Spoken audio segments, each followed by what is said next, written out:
Okay. Hi, everybody. Hello. Welcome back to Hell We Ride, where the group's in hell and we have hellish adventures and we ride around on war machines and all that.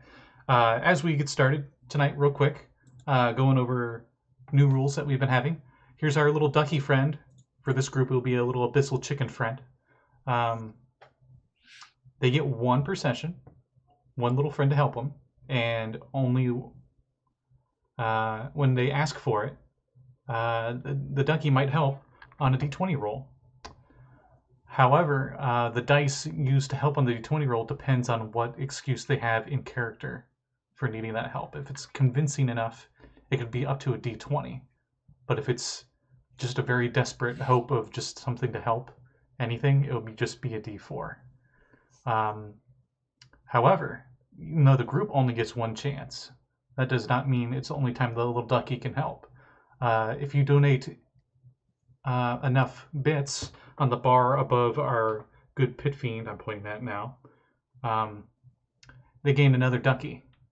And you can tell us why the ducky should help them. And depending on your explanation in the comments, in chat, we'll say how big the dice is that will help them. So, when we last left off, the group got into a bit of a skirmish in the Blood War, and instead of helping out one side or the other, they just decided to wipe out both sides of the skirmish. So they took out a CR 20 plus encounter. Luckily, they were fighting amongst themselves, so it made it a lot easier. And then you all arrived at the giant volcano that is Bel's Forge, where apparently Bel, one of the archdevils of hell, status even higher than a pit fiend, higher than the stats you have in a monster manual, is in charge of making all the weapons and armory for the Blood War. So that's a pretty big task on the devil side. The group was charged by him, specifically Richtofen, our Dragonborn wizard necromancer here, to bring him Kochichi, the demon lord of frost giants, phylactery, which is what keeps him immortal. So the group finally arrived. They went to give it to Bel, and instead of taking it, he just considered it a job well done and let the group keep it and let them use it however they wish. Then, a bit of negotiations were had, and the group was wondering where the Sword of Zariel was at. And Bel struck a deal with Nix. He would tell them the location of the Bleeding Citadel. They let him have the Shield of the Hidden Lord. After a very quick discussion in the group, Nix came up with the final decision to give the shield to Bel. And by quick decision, sorry. Go ahead. Just going to say, and by quick decision, he means that Nix chucked it just immediately. Mm-hmm.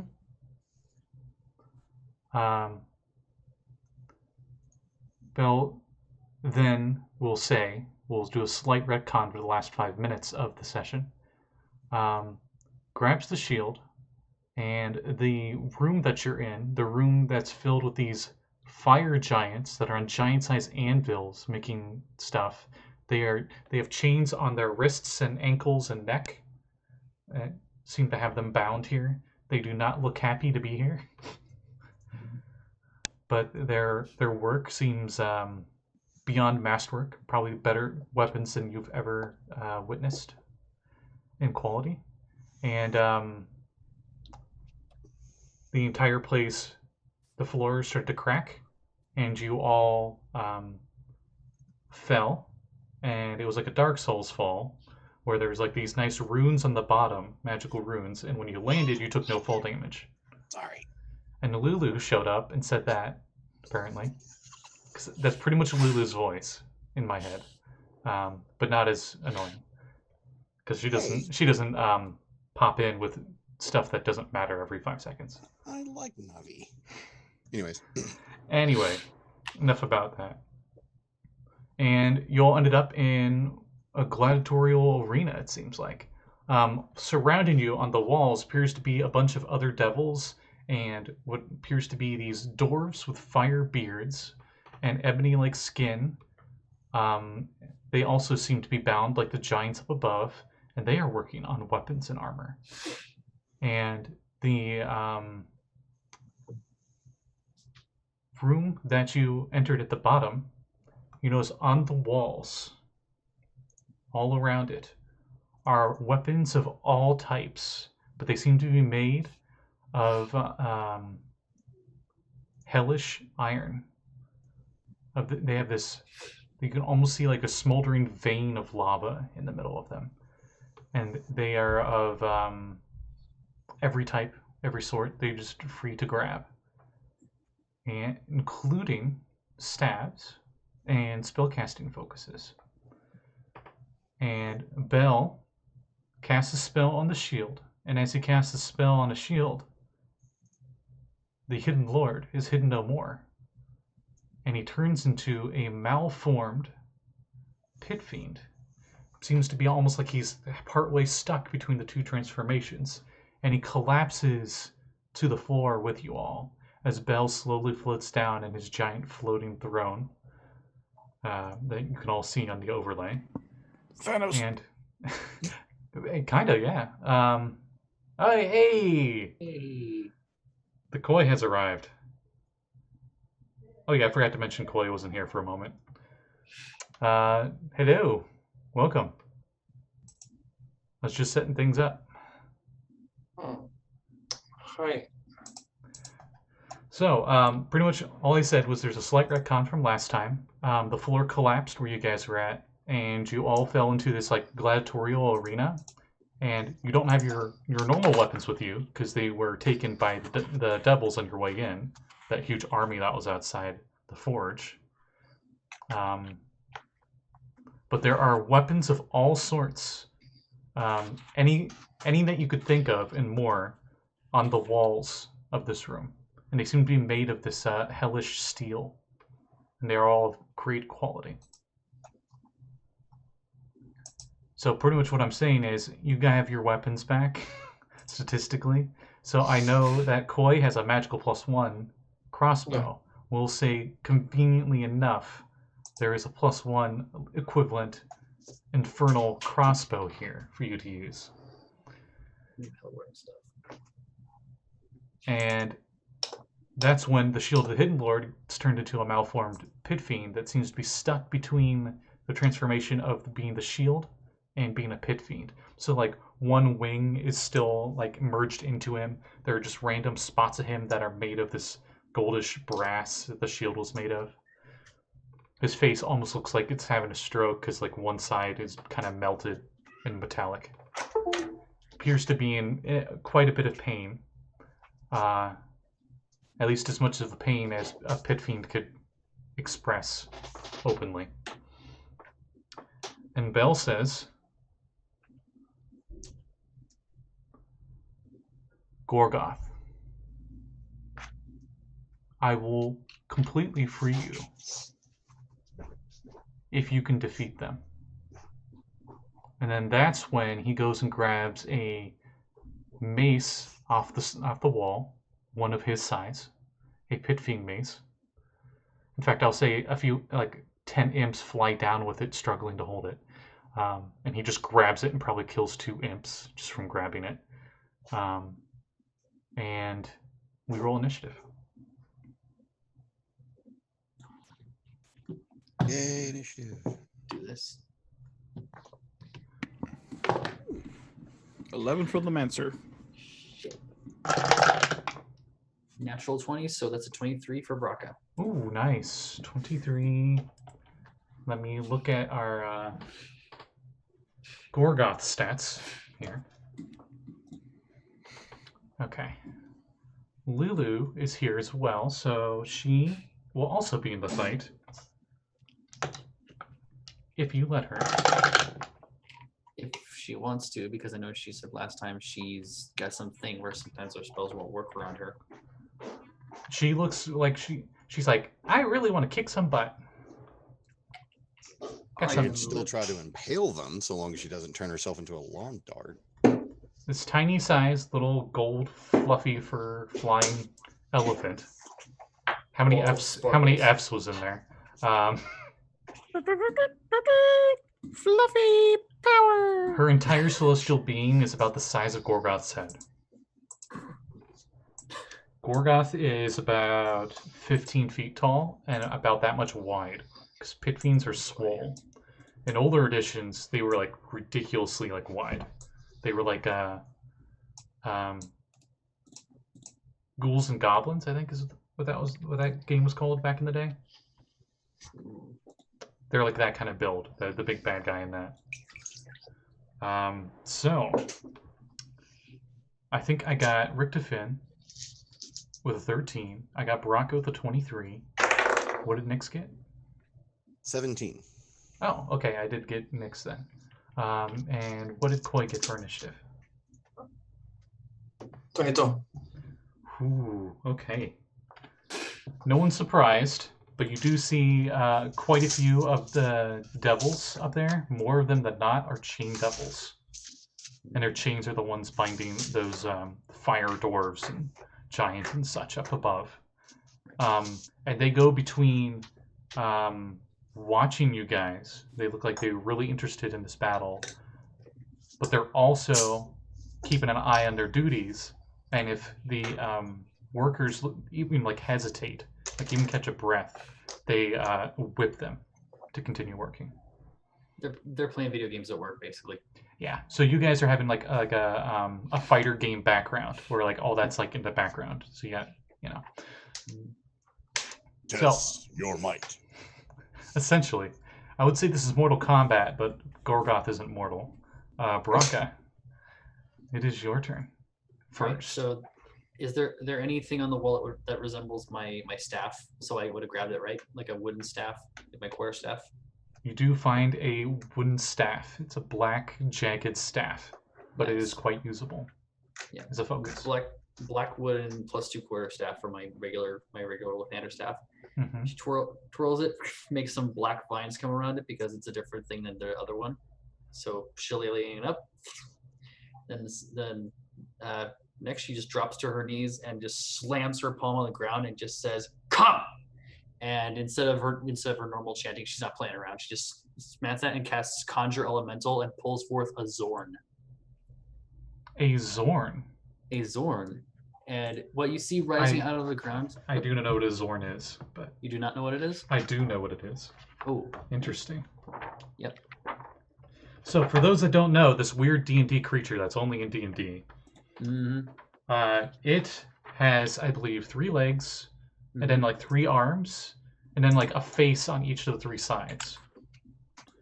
It's a very alien creature. Yeah, and it has one big maw where its neck should be, and it doesn't have a head, and just a singular eye in the middle of its chest. That's right. Mm-hmm. So it just comes out of hell. Like the fissure just opens up, and it just pops up out of there, and it looks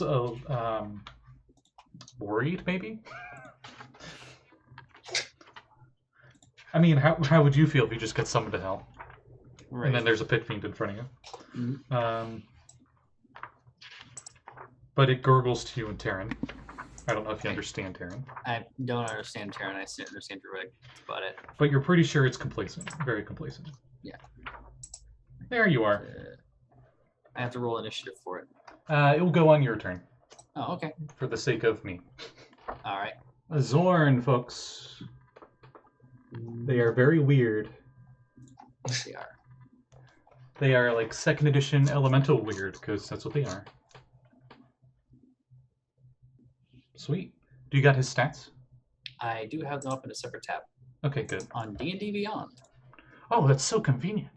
Mm-hmm. Anyway. Right at my fingertips. Anyway, so I detect a hint of sarcasm.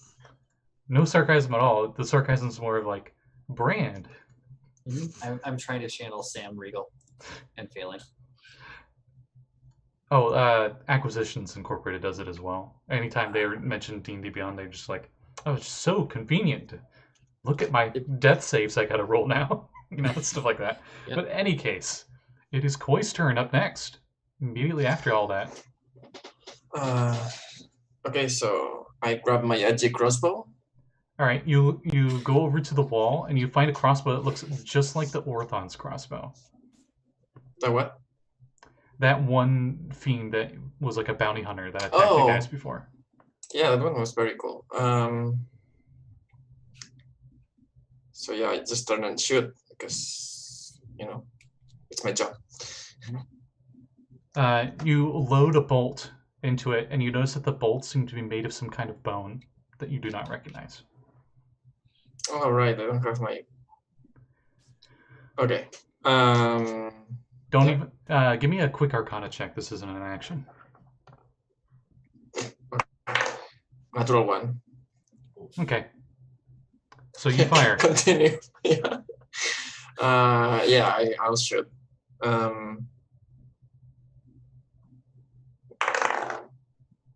So that's a 29 to hit. A 29 hits. And I will spend a superiority dice because they are more powerful now.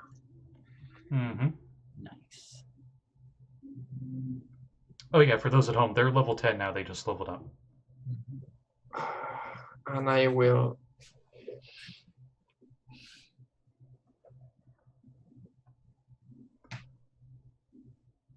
He just laying on the ground. I'll say he's 30 feet away from you all. Okay. So distracting strikes. The next person to attack the creature has advantage. Okay, so that would be Nix. Or actually, yeah, never mind. Go ahead. 12 piercing damage. Okay, it all hits him. It does damage. And my next attack, I will try and sharpshoot. Okay. Natural 20. Good start. Roll me a D100. Oh, right. I always forget that. All right, pack it How- up, boys. how She's could you- got this. How could you ever forget that the critical fail and critical hit table from Xanathar's Lost Notes to everything else in the DM's Guild? Such a nice supplement. 84. All right. No, I remember well because last time I almost lost my crossbow. Oh, right. It went phew somewhere. That's right. 80, with 84, you hit him in the hand with that attack. And it looks like that is enough of a distraction that he would not get any opportunity attacks till the beginning of your next turn. Okay. I will use. I cannot move myself. If he has legendary actions, I'll count those as opportunity attacks. Okay. Just to make it more fair, because there's nothing really countering legendary actions. Yeah. I will try just because I want to spend the superiority dice to make it fall prone, since I cannot give double advantage. Okay, what's the DC? I think it's a DC of 15 strength, which is a pit demon.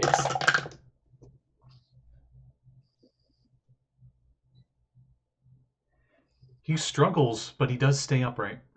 Okay. There's definitely something off about him. You've never fought a pit fiend before, but he definitely seems severely weakened.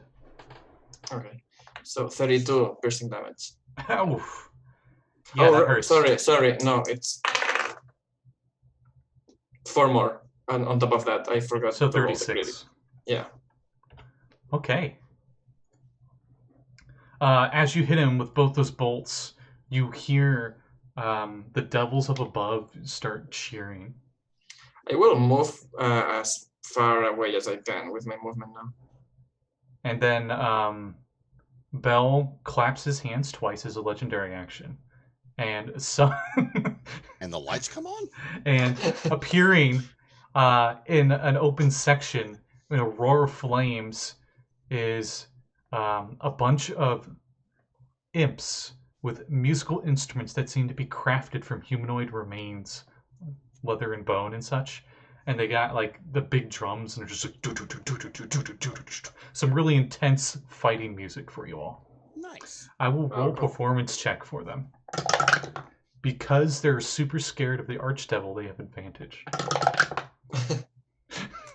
It's pretty good. It's pretty good. They got a dirty 20. So Nice. after Koi's turn, it is Nyx's turn. Remember, you have that advantage. Yes, I do. And oh, I'm gonna love this. So I am going to upcast Lightning Bolt to a level 5.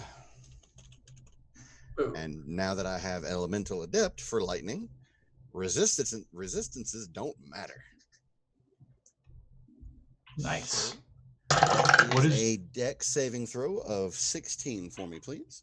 Okay. With an 11, he fails. He looks like he could have easily done it before, but he has a malformed leg, and it trips him up. Oh, this is gonna Right be into him. nice. And we get. I might have been rolling at disadvantage, and he got a nat 20, but disadvantage, so it didn't count. Oh, lovely for that. Give me just a moment. I have a lot of dice to count. Let's see. How many of you know Infernal? No. I believe Richtofen maybe knows Yes. Infernal. Yep. The devils are chanting to the beat, and they're actually saying usually just like a one-word thing to the beat. So it's just like when Nick shoots that, they're just like lightning, lightning, kill, kill. You know, maim, maim. So 38 lightning damage. Okay. Let me bust out the calculator real quick. Because I want to keep this moving. Do you do anything else in your turn? Gloat. How so?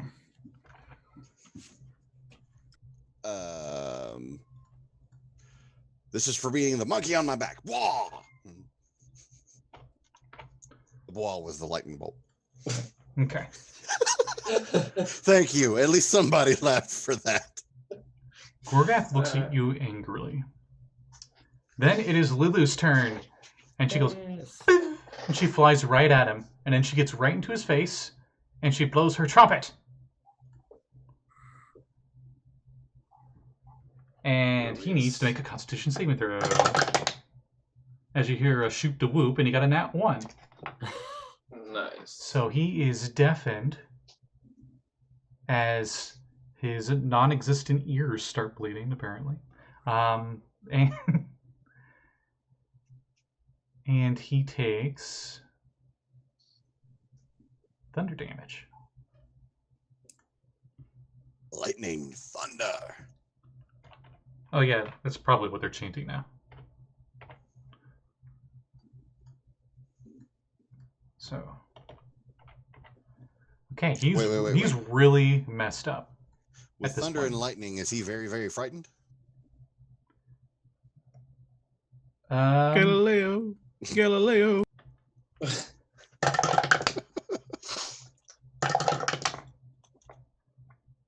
He looks worried. You see fear in his Pitfiend's malformed eyes. That's probably not interesting. Yeah, words. As sorry, he brain- looks up at Belle worryingly, and Belle is just looking down with a smirk. That's when it is Richtofen's turn.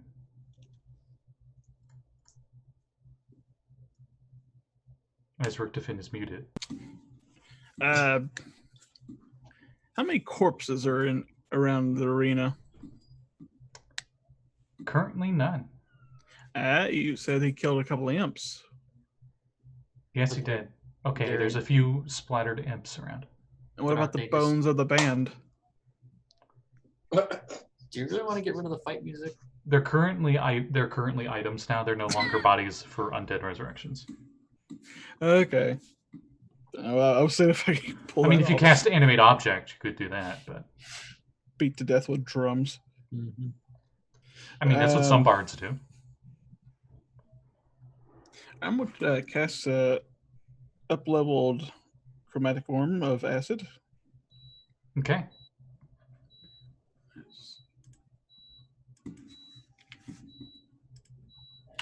25. 25 hits. That would be 48.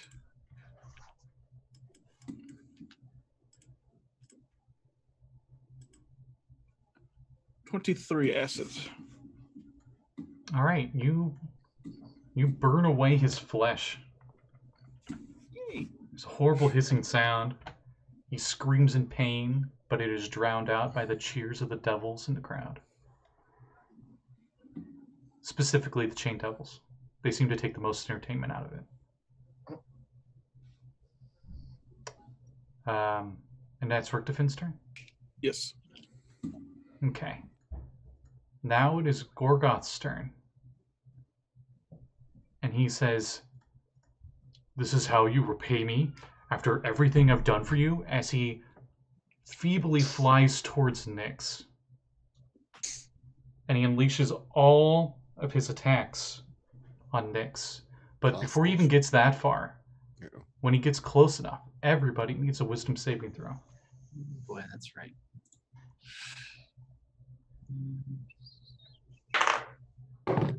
12. Natural 20. What's your total? 23.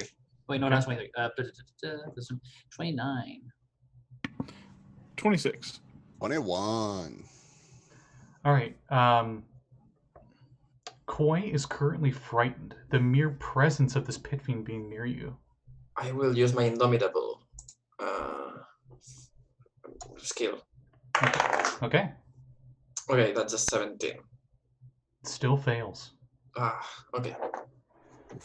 He has a very intimidating aura, even at near death and malformed.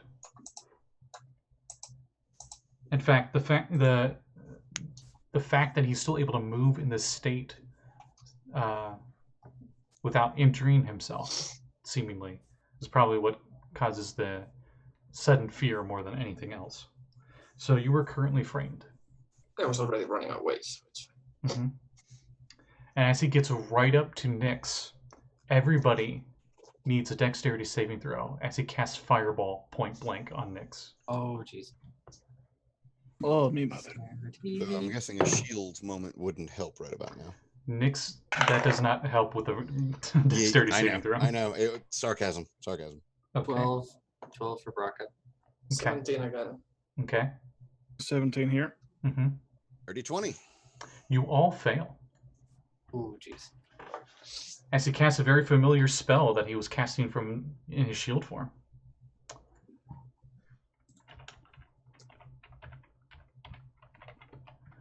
And I can, even though it's like the most popular spell in D&D, I can never remember what dice I use. Okay.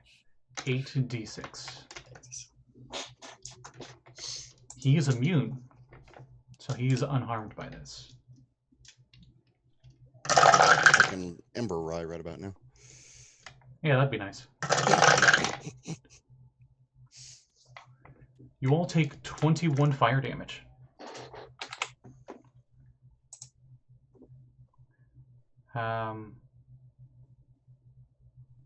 Yeah, as the explosion goes off and the crowd cheers further. Let's see. Yeah, no, that's his turn. So we loop back around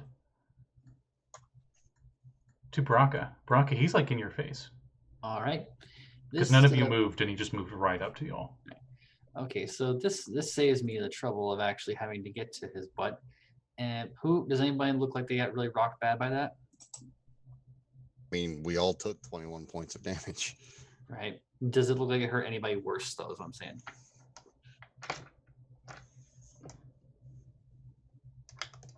I guess it's a no. Yeah, I think we are fine by now. Maybe Lulu if she got hit. Oh, right, I need to roll for her. Oh, Ah, gosh. shit. No, wait.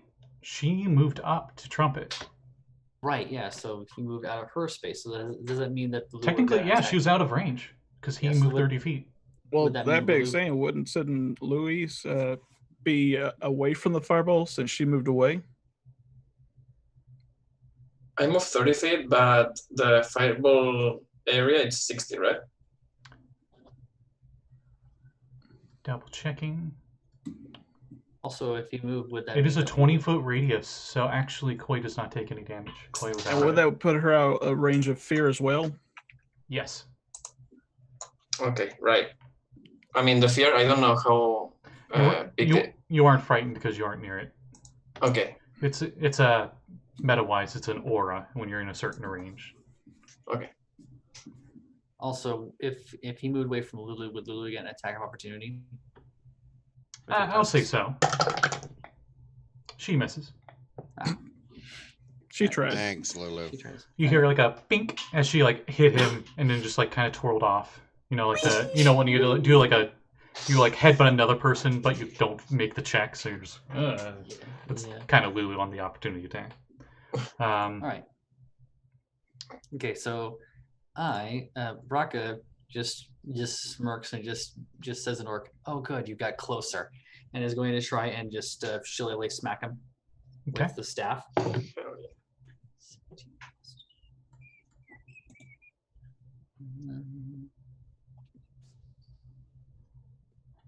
26. A 26 hits. All right, and that is a D8. This one. So that's 8 points of magical bludgeoning damage. Okay. And as for her bonus action, you just see her body turn translucent, and she suddenly reappears 60 feet on the other side of the arena if she uses hidden paths. I'll say the arena is a circle and it's 100-foot radius. Right. Actually, Okay. no, she'll move like just out of range of the radius of the fear thing. Yeah, you easily do that. Yeah. And then she just shouts in Druidic to the Zorn, "Fuck him up!" Oh yeah, that's right. The Zorn Yeah. would also need to roll dex. Oh, okay. Dex for the Zorn. Dex for the Zorn. Oh god, that's not good. It's a 7, so the Zorn takes 21. Unless they're resistant, which I don't think they are. Yeah, they're not. Alright, so the Zorn waddles up. All right. Yep. And it's going to and it is going to use its multi-attack to hit it. Alright. It has 3 attacks. Actually, no, it has 4 attacks. Damn. Is it claw, claw, claw, bite? Claw, bite. Yep. Okay. So that is it. I was just guessing because it has like 3 arms. I don't know. That's 21 on the first claw. That hits. Say 16 on the second claw. Miss. That's a 13 on the third claw. Miss. And now for the bite.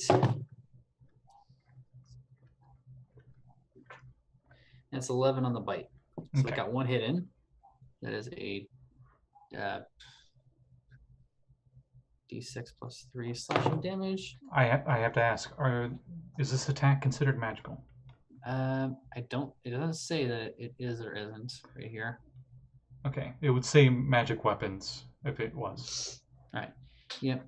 So that's 4 slashing damage with its claw. Okay. He seemed resistant to that at least. All right. It's okay. He's a big distraction. That's my turn. Koi. Gorgoth looks like another good shot. You'll finish him off. Yeah. I will Really? walk 30 feet more away from them. And I will shoot, of course, yeah. I won't use any sharpshooter thing. As you're moving up, one of the barbed devils up above is like, here's a knife. Use the knife. And he's like pointing desperately at the wall next to you at this very wicked looking knife. I will just shoot my crossbow because I'm not sure how to use a knife properly. No. Load the knife into the crossbow. Do that. Actually, how far am I? You're a range type, right? Throw the knife. How far am I? You're in throwing range. If I'm 60 feet, I can throw the knife. Actually, yes. You're 60 feet. I mean, it counts as a dagger. Yeah, but you can throw it as I'm a gonna ranged throw weapon. it. Yeah, I'm gonna throw it. Okay. You pick up the dagger, and it's this very wicked-looking infernal like a Daedric weapon from Skyrim or something. I'm gonna use sharpshooter. It is well balanced. I'm gonna use sharpshooter. Yeah. Okay. We're gonna get a Call of Duty 4 ending right here. That's what's gonna happen. 19. Roll damage. D4. D4 plus 1. Okay.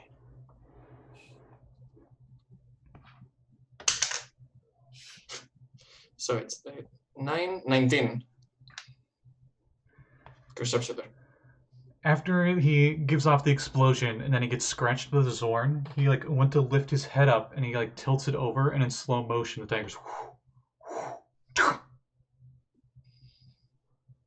black blood spews out of his forehead and he falls backwards.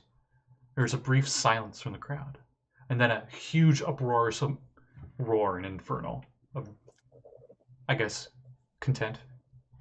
As much of a content as a devil can have. I will look at the demon that said, use the dagger, and I will do the Mad Max thumbs up. The spine devil's like, ting, and he flips you a soul coin. Jesus. Nice, getting paid. So you get another soul coin. Okay. Will you be able to add it to my... Sure. Let me go to your soul coins. Oh, I can add them. It's okay. Don't worry. Okay. All right. Yeah, So I did. after that ends, Bell's giving like a polite clap, and then like as everyone's cheering, he just roars. Like goes from like a smile immediately to just like an angry look, and he goes, "Back to work!" And all of them are just like, they all immediately stop cheering and go back to work. And he lifts a hand up like this, and the entire floor you guys are on erupts upwards back to where you were before. Make up your mind. You should find the Bleeding Citadel, the Scab of Avernus on your map, as promised. Neat. You've entertained me for now, but I'd say you should take your leave before I get bored. Thank you and have a nice day. Appreciate your aid. Can I have my quiver back? He looks down at you. You're what? Please. Get in the car. Okay. Stuff is back outside quick. He's gonna do the anime thing where the person's standing still and then someone else just comes behind them and just like slowly starts pushing them, but even though they're like standing like stock still on the ground, just gonna start pushing Koi by her shoulders like everything's outside quick. Let's go. Hey, but Nice. don't you want to loot the demon we killed? Maybe we can make a shield out of it. He didn't have anything. He didn't have anything. He was shit, and he was shit from the beginning, and we all knew it. We all didn't say it just because it was a nice shield. Let's just go. It was just a pretty shield, nothing more. Let's go. Let's go. Oh, okay. As you leave the forge, I'm keeping this crossbow. As you leave the forge, all the weapons erupt in flame in front of you, not harming you, but they just all disappear. Yeah. Oh, The dagger. Richtofen, you do see on the door frame of the forge, it actually is an infernal, a very complex contract that is in very fine print and possibly small. Do you examine it further? Is this still within Bill's presence? Bill's presence? Bell's. Oh, yeah. You know, hell's bells. Technically, yeah, but he doesn't seem to care. I would examine it, yes. Give me an investigation check. It's very, very small script. Who used 5 font? At my previous job, people that are in the aerosol companies that don't want you to know that you can get cancer from their products. Was this from California? Because everything causes cancer there. Oh, yeah. 27. 27. It is a very innate contract that essentially was anyone who walks in automatically agrees to the contract. That's the signing for this contract is those who enter that are of mortals that touch any of the weapons here do not get to keep them, essentially is what it boils down to. And that if they attempt to harm Bell or any of his employees in any sort of way, their souls are forfeit to him. Jesus. Get to the car. Let's go. As you're getting back to the car and you guys are going through the troops that have their tents outside, a few of them are like snickering and stuff as you guys are worryingly like getting out of there, and they're just like, "Nice fight," and that's kind of stuff. And you guys get back to your vehicles, and as you get there, all your weapons are there. Ah, thank goodness. Hey, where's my stuff? Oh, right, still on me. Mm. Grabs his Lathander staff. This is much better. Anyways, just taps on the shoulder. You Right. see like a burnt silhouette of an imp on the ground next to your staff. Could have told them if they just asked. Somebody tried to steal some shit. Somebody failed miserably. Somebody touched a blessed staff of a god. You rolled poorly. Mm-hmm. So, you're back at your vehicles. Right. You look at your map, and you notice that there is a spot on the map that was not there before. God, and it it's is not just an actual scab on the map, is it? It is. Yeah. That. It is as close to a scab as you think this land can look. It is red. It is red ground after all. If I touch with a map on that spot, does it feel like a scab? I'll say so, yes. But as you touch it, you hear a voice, because oh right, yeah. The mad cartographer who tried to make this map, his voice is for each spot here. So, let's see. Redacted. What does the psychotic say? It's that "stay a while and listen" voice. Just says God damn it.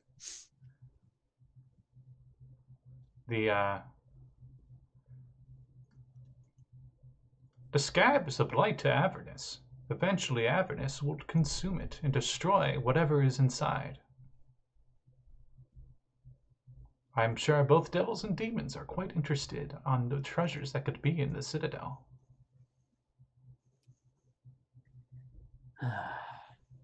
You notice it's on the other side of the map. Road trip. Like on the other side of the map, like on the other side of the sticks? Yeah, but distance and time does not really matter. Wait. I have an idea. If we fold the map to where our current position is next to the scab on the map, will it move us there? Will we be there? Brakka currently has the map. Do you give it to Nix and let Nix try? I'll just hand it down to him and just to let him see if it'll work. Nix, give me an Arcana check. Great. Waiting for the DM to insult me on how poorly this was. Arcana coming up. 25. As you shift the map around, you do notice that it seems like some spots do line up with themselves, kind of like some of those puzzles where you fold the paper a certain way, it'll make an image. And you're actually able to make it so it's a much shorter direct route. Holy shit. And it seems to fit perfectly. Guys? Oh, wait. Brakka's just watching the whole time. She has that face of like, you've got to be kidding me. I forgot I keep forgetting the accent now. Oi! I made a shit trip. Fuck. Wow. Trip shorter. Trip shorter. That's what I meant to say. Oh, And I know I bully. went Brit there. Bully. Bullet. Sweet. All right, Say we so take this route. Hold on, let me see that map a second. No.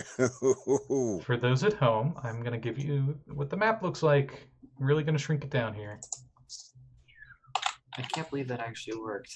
Okay, so Can't believe you keep letting me try shit. where's our... You know what? I'll use Rubber Ducky as our guide. Rubber Ducky is You're where the the one? forge is at, this volcano here, right? So Nyx folded it up, and way over here, the Bleeding Citadel showed up, the scab on the map. Nyx, as you were handling the map, it did feel like skin, and did feel like a scab. Like it had that kind of texture to it. Not exactly surprised at this point. The underside of it, though, is paper. Great. So somebody went to great odds to make this just as freaking disturbing as they could. Lovely. Macabre, but I can't help but wonder if the person who, made this map this is his skin. I really hope. Never mind. Shall we set off? I mean, you can roll an Arcana check if you think that you want to figure that out, but it's all up to you guys. Morbid curiosity compels me. I will take a look. It's an 18. You're not sure. Probably for the best. You're not even sure if this is actually skin or not. It might just have the texture of it, and magic might have warped it to this certain texture. Makes sense. All right, yeah, let's go. Turns around to the Zorn, which she has not sent away. It's just been following you on the just weird three-legged waddle, and just turns around, just pats him on the side of the torso, I guess, wherever that would be as the equivalent of its cheek, and just goes, "Thanks for the help, buddy." Keep Sorry to- that critter away from me. Its mouth opens a bit, and it does like the like dubbing thing, where the mouth doesn't seem to match the noises it's making, and pretty much all you hear is like grinding of rocks and little rumbles. Right. Which you know is Terran, the elemental earth language. Yeah. Like, sorry to pull you away from whatever you're doing in the elemental planes. Go back home now. We got this. Thank you, though. So, as you dismiss the spell, hell cracks open, and he seems to burrow into hell, and then hell closes up. Hope he gets home all right. He was never seen again. Damn you, Richtofen. I hope he gets home safe. Come on, we're burning souls. Get in, let's go. True enough. Let's go. Let's go. Hopping up. Oi! Let's go.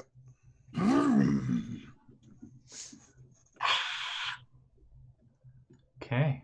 That's why I So- don't ride with you guys. You guys, you all travel for Green was the 24 engine. till your engines die out, and as your engines die out, before you put another soul coin in, another soul coin. That's not good. Soul coin. Boy. Alternative fuel. You all are kind of just like, it's been a long day. Maybe it's just, it's been like 14 hours since we last slept. 16 hours or so. I don't know. There's no night and day here, so sorry. Yeah. We get it. It's all. We get back to the material plane. My sleep schedule is going to be just destroyed.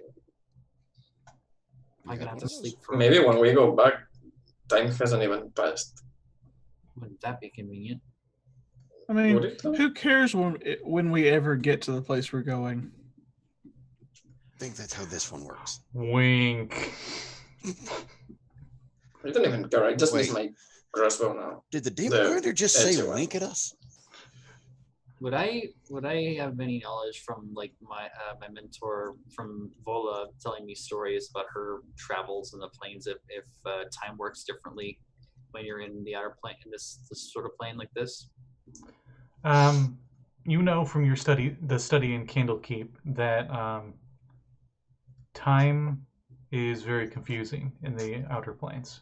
Do we get a roll for that one? There never seems to be a consistency to it. more like we know how if time would have passed like differently in the outer like the inner planes. Like when we get back to the material plane, we're gonna lose like 7 years or whatever. Oh, actually, you know that the plane that kind of time alteration affects the most is the Feywild. Ah. But it is on most planes. The Feywild's the most extreme, usually. Okay. Sometimes you could be in the Feywild for years and you come out, it's only been 5 minutes. Mm-hmm. Or you could have gone in there and went to sleep, and then when you wake up and you leave, it's been a few hundred years. Mm-hmm. So, hell is not as extreme as that. But right, there is a pretty good chance that even if you guys have been here for a few weeks, it's probably not going to be a 1-to-1 ratio in time. Right. So it could be maybe somewhere between like a month to about probably a century. Century, yeah. Lovely. What if the bar will still be there when we get back? We go back to Everrun. You go back and it's like, hey guys, welcome to 7th edition. Holy shit! Because they seem to do like whatever. Anyway, so as you guys are taking your non-rush time to our destination. Yes. The minute we get back, we look up in the sky and there's a freaking nautilus up there. Essentially. The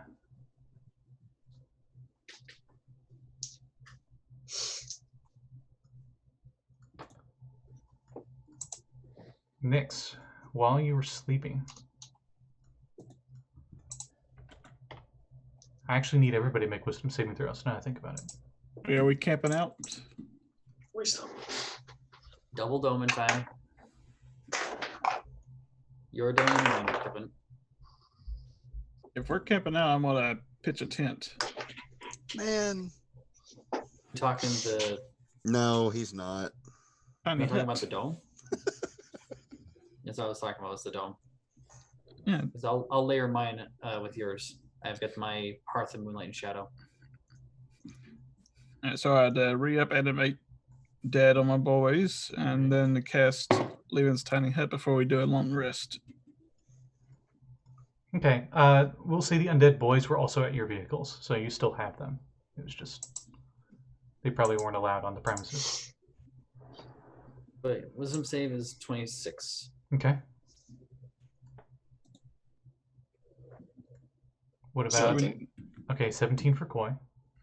Do we need a wisdom save if we're inside the tiny hut? You are sleeping in hell, so yes.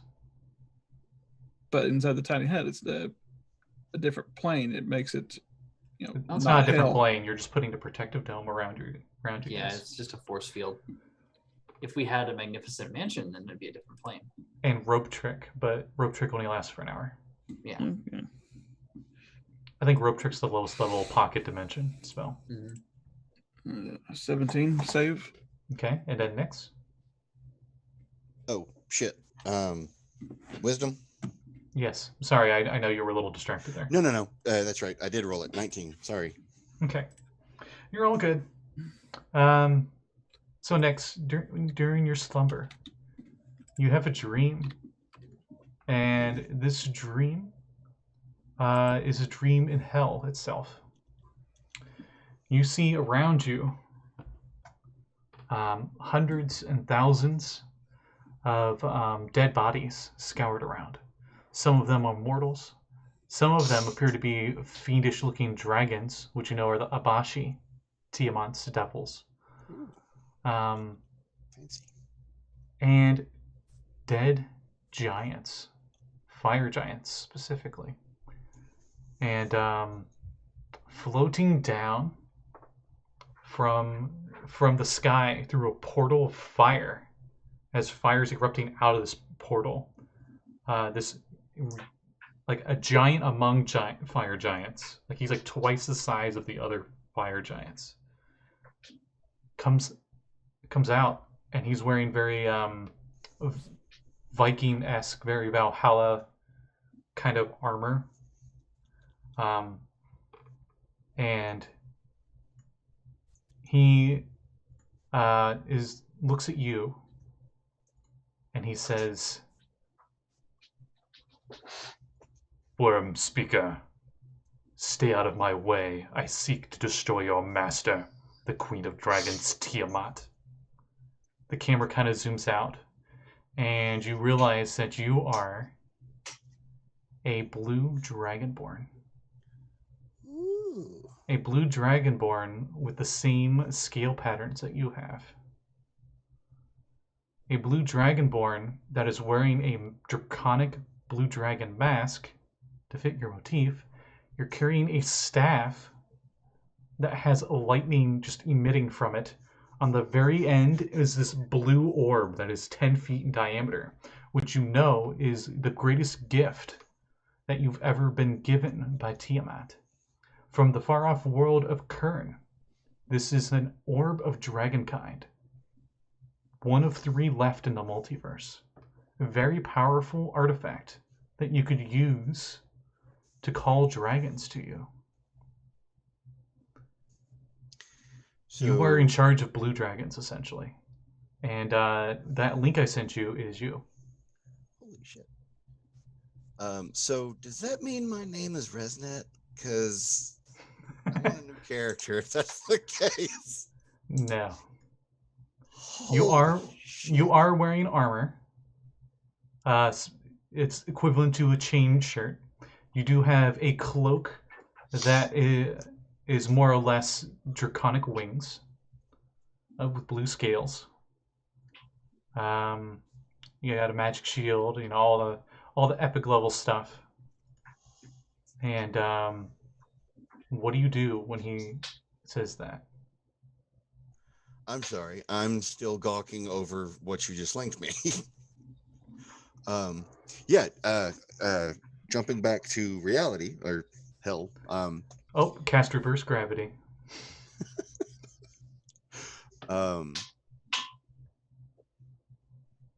Well, if it's Nix's dream that's just thinking back to a different body, then at this point he'd be like, "Oh, neat, you too."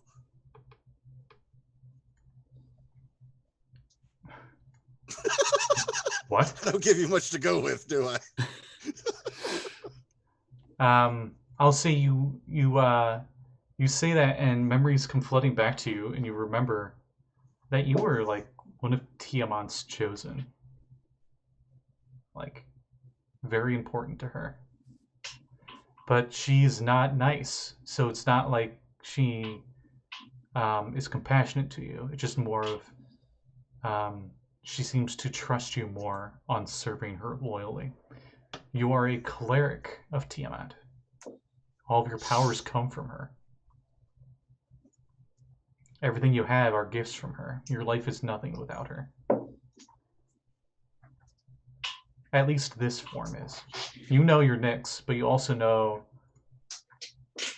that you are Berthil Shitaros, draconic for lightning and thunder. A name she gave you. Shit. You keep this up, we're gonna have to hose them down. Wow. You know what appeared in front of you is not just a fire giant, but is in fact a titan, a direct descendant of a god. Presumably the god of fire giants. Ooh. And you're the only thing standing between him and your queen.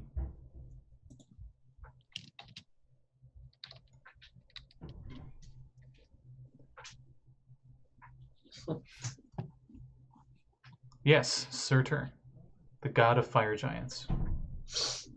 This is not Surtur. This is a descendant, probably. Most likely.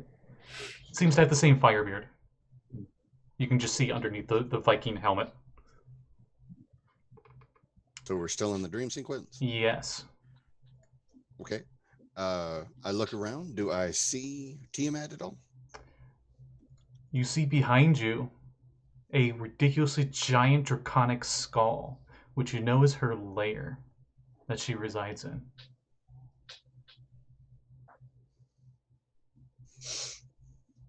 Not a mile away. And you are in Avernus. As it's raining fireballs from the sky. Hit me. But then again, I've got a rather large umbrella. Are you? I understand you gawking at my amazing pecs as he flexes. Nah, mate. But stand aside. I shall seek glory from my father's Surtur and destroy the evil queen. As he seems to walk on the air, and as he does, his footprints leave fireprints in the air. As he just starts walking towards her lair, directly towards you. Best of luck with that, mate. I'm gonna stand up here, out of the way.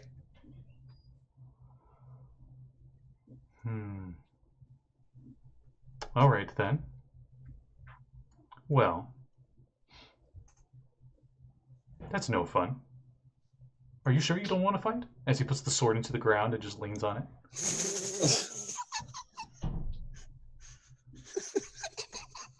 I would feel bad for just killing you right here. I would rather have you have a fighting chance.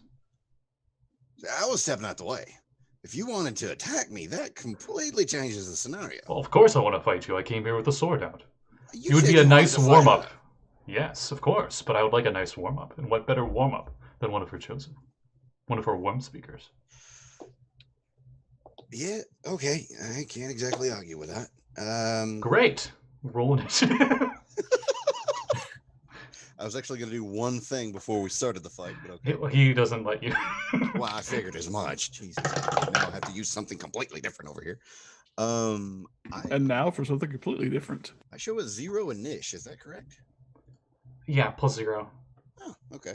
And Dex, Dex isn't your forte. I can see that. But still, my initiative, not intuition, comes out as a 19. Ooh. Okay, so you see him lift his sword out of the ground with amazingly fast speed for his 50-foot tall size as he goes to strike down this sword at you. But you have better initiative. So what do you do? As this sword that's twice your size is coming down on you. Or it's going to. Okay. Well, I definitely want to get out the way. What's my movement speed? 30. I will use my movement to get out of the range of the sword, but I'm gonna call in some backup. I'm gonna use the Orb of Dragonkind and call in some boys. Okay, as you call in some boys, you activate the orb as an action, I believe. Yes, you peer into the depths and you speak its command word, which I guess will just be... Yeah, sure. Give me... Oh, wait. Uh-oh. I'm learning stuff about this. All right, so you send out a telepathic command using the Orb of Dragons. You know that all evil dragons within 40 miles of you will feel compelled to come to you. Whoa. Minus deities, of course. Tiamat is unaffected by this.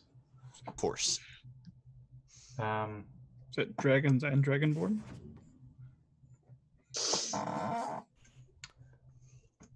And as you do that, as your action, what else do you do? You moved. You activated the orb. Oh, the orb went from like this is huge on your staff. It went from a 10-inch diameter to double that as you activated it. Jesus. What am I? Inside, it seems like there's a storm of lightning inside. And a ancient blue dragon's face seems to appear in the clouds of the lightning flashes. You know that an ancient dragon is bound into this form. It's Inception. Nix upon Nix upon Nix. Can I use a bonus action to activate Wings of Flying? Yes. Ooh, maybe I should have done that before I moved. That way I can fly out of the way. We'll say you do. We'll say that those both are, because it's all happening at the same time. It's your turn. I can fly! Sorry. Your cloak, which appeared to be like folded wings before, just spreads out into two big blue draconic wings, and you take off into the sky as you lift the staff in the air and you activate the Orb of Dragonkind. I wanted to do that with a scarf for Nyx, just to have a scarf of flying that does the same thing for the wings. Damn it! This is really cool. That's my turn.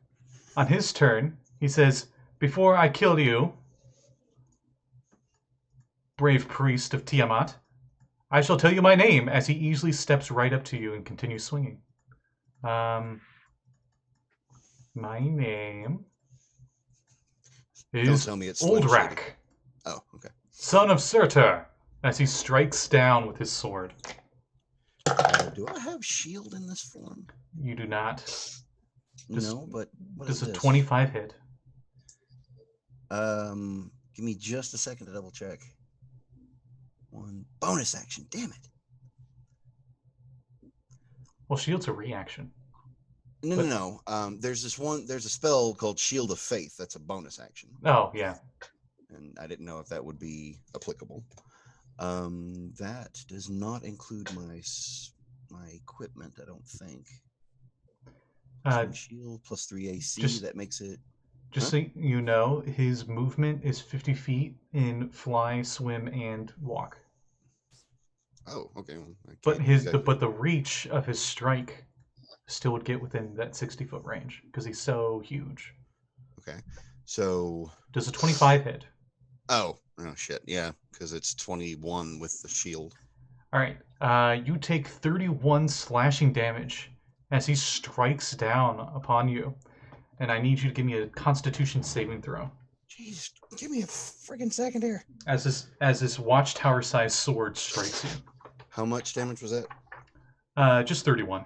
31. Okay, just 31. And it was a con save. Yes, Constitution. Con save.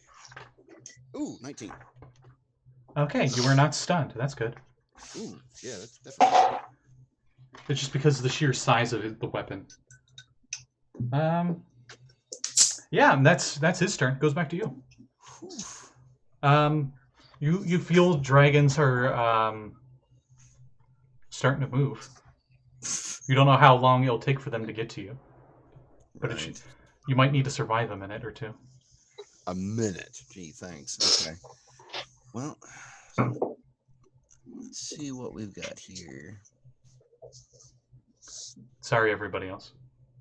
Yeah, I normally I don't like being the center of attention for too very long. It's driving me insane. Looking here for.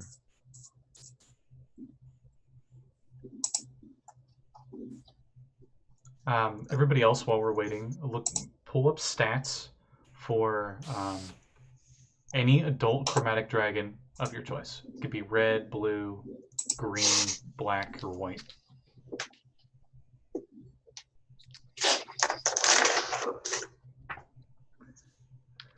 As we'll have you place the dragons. Nice.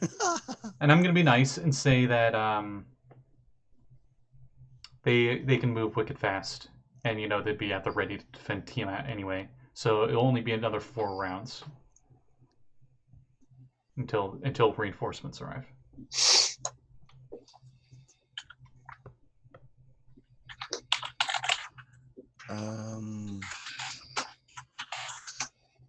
What is this for me? You gave me a completely different spell list. Damn it. Yeah, I'm sorry. No. I mean, it's understandable. It's a cleric versus a wizard or a sorcerer. I'm just trying to double check. This will be a really tough fight just to survive until the dragons show up. No shit.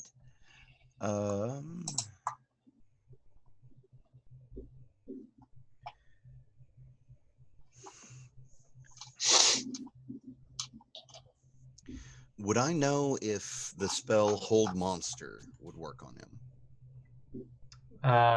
Hold monster. Does it specify size? Choose a creature that you can see. Nope. And there's a chance. Okay. Give me 1 second. One additional creature, so no, I don't need that. So yeah, I will try to hold monster. All right. As you cast Hold Monster, he gets a 23 on the Wisdom saving throw, easily shrugging it off. Yeah. It says, "Oh, that's what I'm talking about." And do you do anything else in your turn? What other equipment do I have? Fly higher. Weird. It's almost like I have that shield on my back again. Fuck it. Yeah, I fly up. What's your fly? I think it becomes 60. Wait, let me look. Yeah, it's 60. So you fly up 60? Fly up 60. Okay. And he's like running away so soon, as he also flies up. Wait. Fuck. He just levitates up, and he doesn't even get within swinging range. It's not running away. It's called tactical maneuvering. And appearing in his offhand appears to be a bolt of lightning. Oh, what is this? Dark Souls? Actually, no. Sorry. A bolt of fire, because that just fits in better. It looks like a giant spear just made of fire, and he just throws it right at you. Oh, he got pretty low. 22? Ah. Just hits. All right, you take 24 fire damage. All right. Okay, time to stop screwing around here.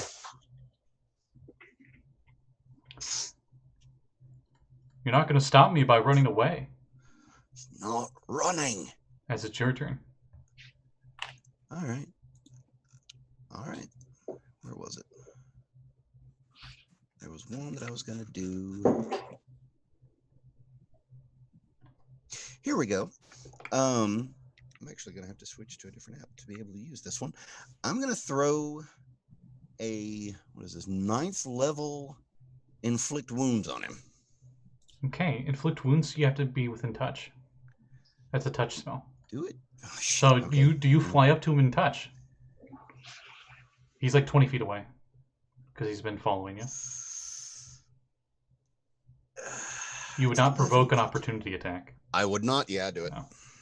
You only provoke if you're willingly moving away but still in range. All right, roll to hit. I'm looking for my dice roller because that is 11d10. Is that 11d10 plus 10? That would be... No, I'm sorry. It's the plus 10 is per the additional levels, so it's literally No, just 11. plus 10 is your to hit. You're rolling an attack roll. Oh, it isn't. You gotta touch. Melee spell attack. Okay, so I got to roll that before I roll the 11d10. Yes. Okay, so rolling up at Scotty. Nat 20. Get the chart, yeah.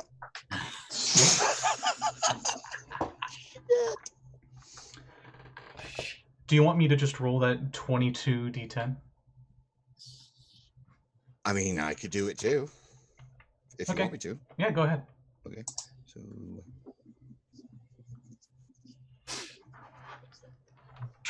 as you surprise him by you were just retreating, then you suddenly move forward, and I'll say you touch him right on the nose guard of his helmet. most deadliest boop of all time. Jeez.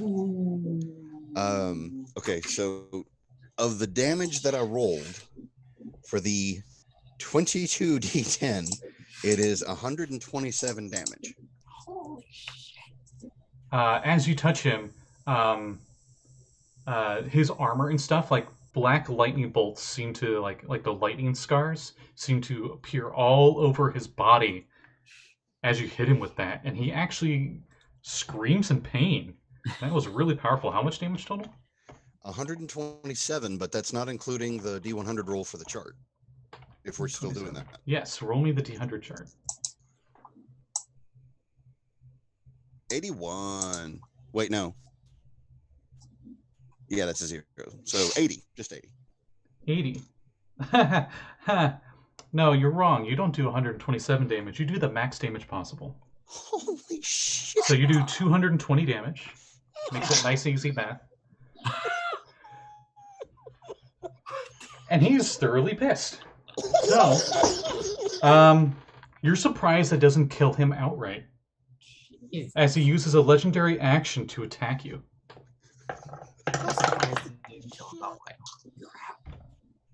He just got a crit.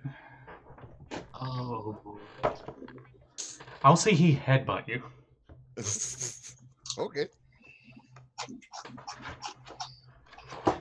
Because that's non-lethal damage. no, it's very lethal damage. It's like headbutting a fly. He doesn't know the meaning of non-lethal. He also got an 80, so he rolls max damage. What the hell? Okay, so you take... F. Is this an anime? Right? Is this One Punch Man? So you take 46 bludgeoning damage. It's magical. And I need another con save. Oof. I think I might need to heal myself, mates. Con save.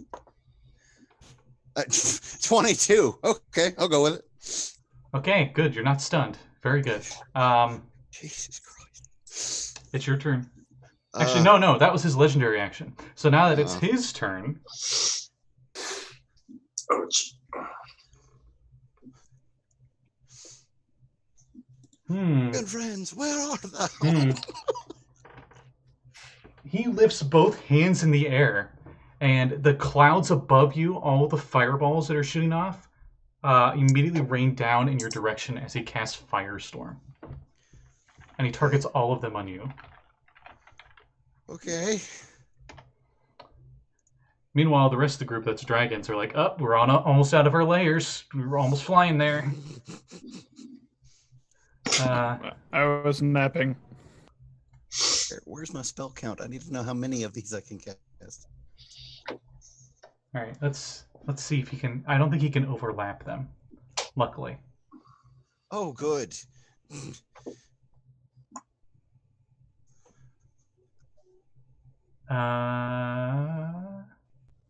No, you can't overlap them. They just have to all connect with each other.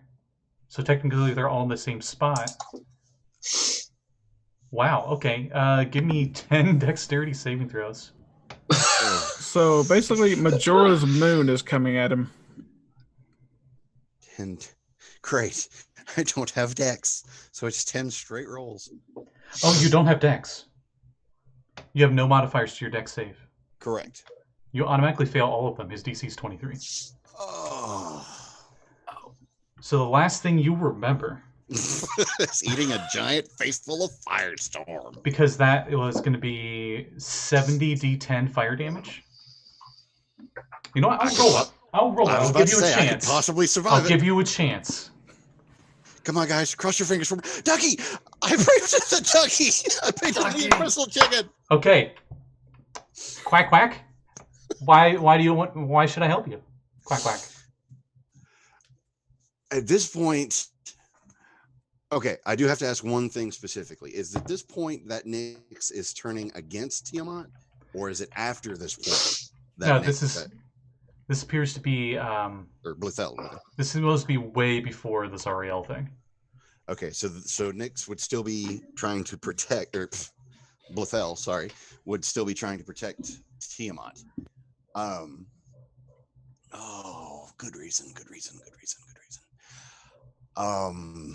Calling bullshit on the firestorm. Let me think. For serving as a loyal guardian to Tiamat for unknown number of years, praying for the strength, luck, and or dexterity to at least survive the oncoming attack because of the faith and service to Tiamat. Because of what your character is, and because this is such a noble duty for them, I will say roll your dexterity save. How many? And add another d20. So for each and every one of them? So for this dex save, it's a flat 2d20. Oh, okay. I can roll with that. I did not just make that pun. Rolling. Ooh. 36. 2 18s. Okay. You make the check, so you only take half. Yay! Let me just get everything. Ooh.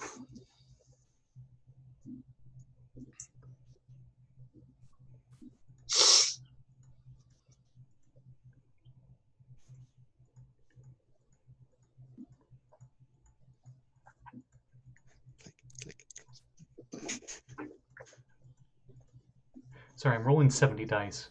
You're fine. Okay, so instead of taking 390 fire damage, you only take 195. Yeah, I'm still dead. And that's dead. That's not even, you have a chance to death save. That's dead. It was a very small chance, but I could have rolled a lot of ones and you might have survived. That's true. So, as he summons all this fire raining down upon you, and your memories seems to fade and burn, and all you can feel is just this fire consuming you. The last part of your dream that's very fuzzy is you see from like the side view, like a video game where like the character's dying and like the camera's on the side on the ground. Your staff is sitting there on the ground with the orb, and a giant hand just comes down and grabs it and breaks it like a twig and takes the orb and puts it on the pommel of the sword. And that's when you hear draconic roars in the distance. And you wake up. You mean they don't even get a chance to be the dragons that they were? Nope. You didn't survive long enough. You survived 2 rounds, which is longer than I expected. Failure, scout. Okay, so this is the closest thing to like an Avatar of a God stats in 5th. So yes, I'm death aware. booped him. I know it was so good. Awesome. yeah, you did really good for what you did. So you wake up, and you're not sure if that was a dream.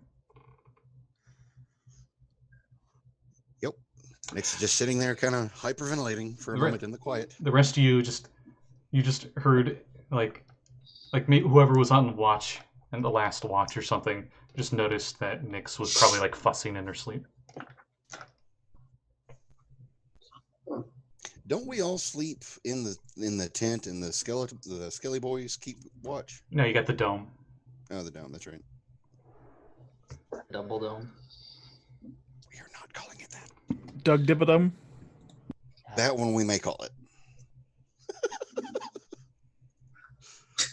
Anyway, so sorry, Lluis. So the dome fades off after the 8 hours because it only lasts 8 hours. And you guys pack up and head out. While we're packing, would Brakka notice anything off about Nix? Like just basic insight and stuff? Yeah, Nix was like kicking their feet a little bit more when they were sleeping, and not like they were chasing a tennis ball kind of kicking. Oh, like a little puppy. Sorry, Nix, you're a kobold. I like to make kobold jokes. No, it's perfectly fine. I try to play the kobold energy, so by all means. I'm not Demona in this one. I can't be the complete badass the entire time. You can roll me a medicine check. Why not? Me? Yeah. Right. As you pull out your psychology chair, you know. Pull out the couch. Mm-hmm. 13. Nick's probably having a bad dream. to be expected in hell. Right. Rough night. It's a hell of a bad dream. Yeah. She'll just silent next to them while they're getting ready to leave. Rough night. You could say that. Well, we are in hell, so it's nothing to worry about. You sure? Just given where we're at and the sheer amount of like creatures here that can probably mess with our minds. The only thing I need to worry about is tangling up my legs in the sheets that I kick at night. Other than that, we're fine. Insight. You just rolled it. Did I roll insight or roll No, medicine? she rolled medicine. You're right. That was medicine. Passive insight is 19. For a roll of insight, though, active insight, that's still a 19. What, Nix, are you trying to deceive Brakka? Not necessarily deceive, more persuade to ignore any differences. It's just a dream. Oh, all right. Just be careful, I guess. Again, we don't know what all here has magic that can mess with our heads, and We're in hell. We're doing the. Wait, why did I go Scottish there? Shit. We're doing the best we can. it's all right. You're still. I was fighting a giant god, son. Fire right down from the sky.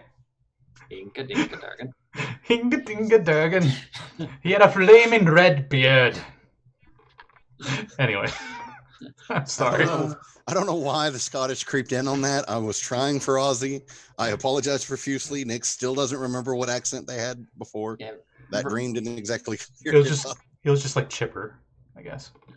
Yeah, Brakka just like catches the slip and is like, "It's all right. You're still looking. It's all good." Yeah. Anyway, let's go. All right. I found that shortcut. Let's use it. Mm-hmm. Hey, maybe we can get to Hell Brisbane soon. Go Hell Space Broncos. All right, climbing up on the demon grider. Oh god. Lluis, we'll explain afterwards. I feel like Yeah, I feel like hell would have its own football league. But it would be like the Warhammer Blood Bowl or whatever it's called. Yeah, Blood Bowl. Yeah. Technically, it's already going on right now. The Blood War Bowl. Oh, yeah, in a way. So, as you guys are driving, you notice a kind of rundown building in the Have distance, chicken legs. and you just like smell some delicious food coming from it as you guys are approaching. Does it have chicken legs? As you get closer, you see a giant steel sign out in the front that has Asmodeus's face, and he's holding a bucket, and he's like, and it's an infernal, and underneath it, in smaller text in common, it says Asmodeus fried abyssal chicken. we should stop here. How are we on rations? And you see hungry. and you see a barbed devil, and he's wearing a tiny little red paper hat, but it's just stuck on some of the spikes on his head, and he looks very bored and not wanting to be here. Oh, this poor guy. So, Rick, since you're driving the grinder, are you pulling over? Could I get a 12-piece with Yeah, demon fries? We'll say there's a drive-through. So you guys go around the back, and as you go around the back, you notice that there's like a menu, and it's all in Infernal. And but Richtofen can read it, so it's fine. And popping out of the ground in front of the menu, it appears to be like a humanoid spine, and then just like a skull, and its mouth is opened wide. Yeah, essentially that's what you hear coming from its mouth. Oi, Rick, order me something too, mate. I can't read the menu. And a kitty meal? I will lightning. Sorry, we don't have any kitty meals? Do you have any of the toys, though? Let me check. No kitty meals. Don't have to place. No, he wants it for himself. He's not going to give that to Nix. I know something I might work for a kitty meal. The demon one. Fun fact, you weren't supposed to understand that. Half of that was gibberish. He doesn't care. He's playing along. Give me Actually, you know what? I'm just gonna roll luck. I'm just rolling luck for this because this is the counter the anime battle champion. Yeah, we got ourselves a second plush toy if you want one of those. Oh, I would like the Lulu plush toy. What's a Lulu? It's an abyssal chicken plush toy. Okay, yeah. Do y'all want it original or extra crispy? We only have Extra extra crispy. crispy.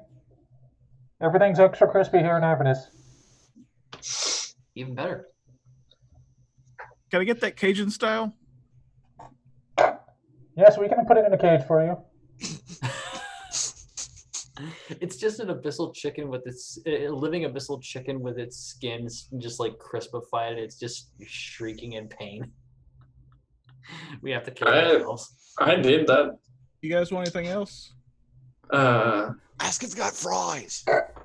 Shell fries, yeah. So your order is a Cajun abyssal fried chicken and a plushie toy. Was there anything else you'd like? Fries? Yes, it's all fried. No, demon fries. This isn't the abyss. We don't have any demon fries here. Ah, damn it. The fries, yeah. Fiend fries. Fiend fries. Fiend fries? Let me check. You hear like rumbling in the background of like stuff falling. Sorry, we're fresh out. Damn it. That and a heat tap. Oh, we got plenty of heat tap. Can we make it extra large? Do you have that in a mini keg form? Yeah, we can give you a mini keg of heat tap, a plushie of the abyssal chicken, and a Cajun fried chicken. Does that help? Does that sound good? Anyone need anything else? Sounds Think good. We're good. I think we're good. I don't even know what you're saying. Alright, we're good. Okay, that'll be 3 soul coins. Pull up to the next window. Damn, that's actually kind of cheap. 3 soul coins. You pull up to the next window, and you see an imp who looks very angry, and he's just like, "All right, the 8 soul coins. Come on, I don't have all day." I'll give one of mine. Y'all want to chip in? Yeah. I will put the other 2 because I'm wearing 3 and I'm gonna be overcumbered. So There you go. Okay, as you give him the soul coins, he just throws the items into your car. So, Yeah, sounds Richtofen, about if right. you want to catch them, I need a dexterity saving throw. About the same experience I had last time I went to KFC. Yeah, but these biscuits are probably not nearly as dry. Yeah, that's true. I'll give you advantage because you see it coming. 16. Okay, you're able to catch a tiny cage with a very burnt, very angry abyssal chicken thrashing around inside. There's a squeak noise as you just smell like chemicals coming from this plush toy of a abyssal chicken. Ew, And then I'm what- hanging down the rear view. What was the last thing? Mini Heat tap? keg of heat tap. The keg of heat tap. Oh yeah, and then you somehow don't get hurt as a keg flies into the car. Just miss getting beat in the head with And- a keg. And it just says like heat tap Asmodeus branding or something. Heat tap, extra large. Heat tap code red. Heat tap pit fiends shot size. Fiend shot. Come on. And with a tagline on it that says, "Come on, you've killed for less." Yeah. That's Yeah, not that's un- actually probably definitely it. Oh, that's good. I thought Alright. we put I in the mean- parking lot and grab some food, grab a bite to eat. You look out and there's no parking lot, just the barren wastelands of Avernus. This tiny little like 2-person shop. Should we oh rate god, it? It's exactly like the KFC I went to. It's like for anyone watching in the south in the U.S. they'll probably get this. It's like a Cotton Eye Joe's. It's like a small shack with like 1 or 2 people inside of it. It's the side of the road, and they make snow cones. But where did you come from? Where did you go? Where do they come from? Cotton Eye Joe. Okay, fine. We pull about 30 feet away and just park and sit on the top of the demon grinder and eat our abyssal fried chicken. We gotta kill it first. Okay, firebolt. Yeah, it's going. Roll to hit. Okay. Pull this crap again. Sorry, it's going. Or whatever that like really horrible cawing sound because it's a demon. So I got a 12 on the die, which makes it a dirty 20 to hit. Okay, I had 1 hit point left, so you finished it. I could have just shook the cage violently. I know, but I did this last time too, and it worked out wonderfully. And as it dies, you hear like a ding noise, and the cage opens. A stern glare would have killed it. Oh my gosh. This is great. I call a drumstick. Brakka just reaches in and just snaps it off. Because It looks like it was already pre-cut for easy tear. Oh jeez. Oof. That's probably why it was screaming and in pain. Everything screams here. And already being like, yeah. Yeah, you got a point. But as you grab the drumstick, you can tell it's been pre-cut and pre-oiled and fried beforehand. I mean, do you feel bad for this chicken while we are riding a vehicle made from flesh and demons whose entire fuel is the torment of souls? I mean, we can still feel that way. It's just we can't exactly do much about it. Yeah. We could not drive them. Okay. I mean, I'm not saying that because I'm fine with everything. Okay. But I wasn't gonna say anything. Brakka says just like slowly eyeing the engine where there's still screams coming from it. But I've been rather uncomfortable riding this thing this entire time, just knowing that. Just reaches and pulls a breast out. But I guess necessary evils and all that. I'll take a wing. All right, there's enough here that all of you get a full day's worth of food. Nice. What about Lulu? Or does she eat? She does not eat, and she stays the F away from all of that. I'm gonna hang the plushie from the rearview mirror. She looks disgusted by it. The plushie, you notice when you squeeze it, the mouth opens and it makes a squeak noise. Can we name it Goku, please? Yes. And we're still hanging it from the rearview mirror as it dangles. I'll say there's enough sinew left, you can use it as rope, and so you can tie it up there. So, oh man. At that point, you guys have your nice meal, you settle down for a bit, you just see a bit of the blood war going on in the distance. A bunch of slaughter and stuff. That's the usual thing. Actually, we can call it Goku. We could also call it Toriniku. It's chicken meat. Mm. I think you should call it Toriyama. No. We can't exactly teach it to have it teach a dinosaur to ride a ball, though. We could call it Toriyama. It's not like it's gonna get killed or anything. That's the spirit. True enough. What was that, Toriyama? Your dinosaur can do what? It looks kind of like this. It's like this size. So. Oh my god, why is that not our ducky for the channel? Oh, I should have used this one. My bad. Seriously? This is my Duckosaurus Rex. Yes. That is awesome. If we decide to use the same rules for a Tomb of Annihilation campaign, that should be the same thing we use. And then you guys rev your soul engines and head out. As you head out, you notice Brakka. Mm-hmm. Right before you head out, they were some of the shadows were moving and they headed towards your vehicles, but you guys took off and then you lost track of these moving shadows that moved towards you guys. Oh. And then you're not even out a minute or two, and there's just no sign of any shadows or anything. Let the Arcana try and figure out what the heck that was. Yeah, sure. That's a big fact. We start running into SCPs here. That's a 9. Oh, you don't want me running SCPs, you'll all die. What was the total? This is a 9 total. 9, okay. It might have been just some like passive Avernus thing. Right. The place has been weird. Hmm. Also, this is hell, isn't we actually know we fought SCPs last session. I think the last time I actually. actually ran SCPs was for Test Wave 1 Retroverse. And I think everybody hated it but me. It was the classic, the DM's loving it, and the players are like, please make it stop. Ah! Nice. Anyway, so that's where the rubber ducky came from. I used the SCP rubber duck, and they couldn't kill it. And that, like, Lluis knows the story. But anyway, so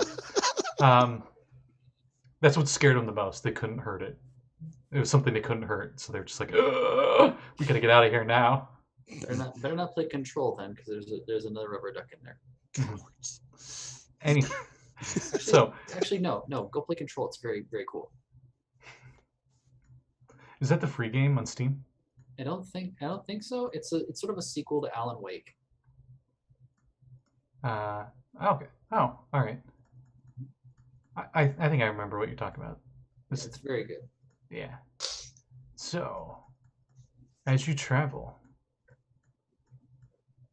Nix, you almost like stop dead as you see a cracked helm and sword of a Titan lying half buried in the ash of Avernus. A spherical stone is set into the sword's pommel and still gleams with a bluish radiance. I beeline it straight over to it. You all see this. Yeah, Stuff. Brakka. It's Titan-sized helmet and sword. You definitely see it. The minute Brakka sees Nix like head for it, Brakka just slaps the side of the grinder and goes, Rick, he's going that way. Nix sees something.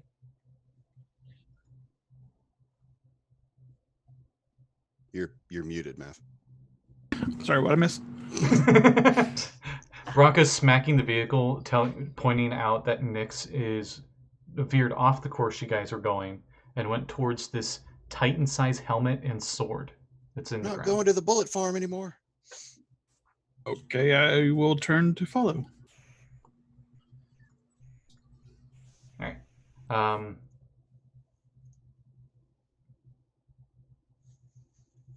As you arrive, what do you do next? Because you get there first. You are on the faster vehicle as well. As braking with reasonable speed, not going to just jump off the bike and let it keep going. Come to a stop, jump off, and immediately... Do I have a cantrip for this? Give me a second. I do not. I start digging towards the pommel of that sword. Start looking for that blue sheen. The pommel of the sword, the sword's like stuck into the ground.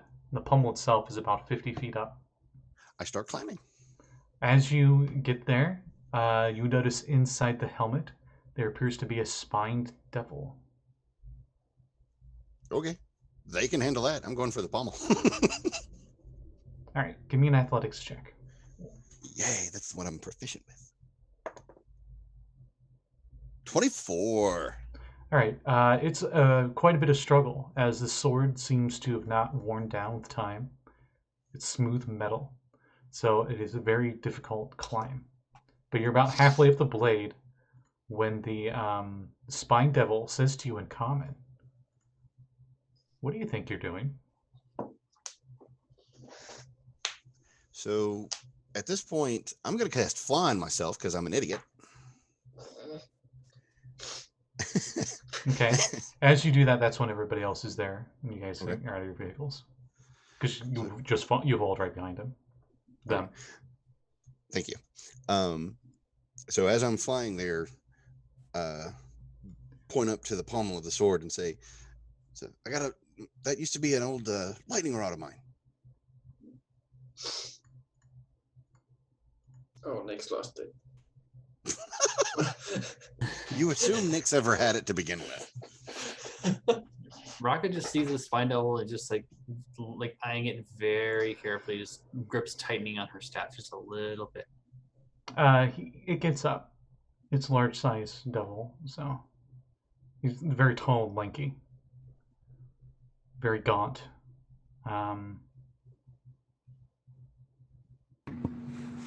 And he says,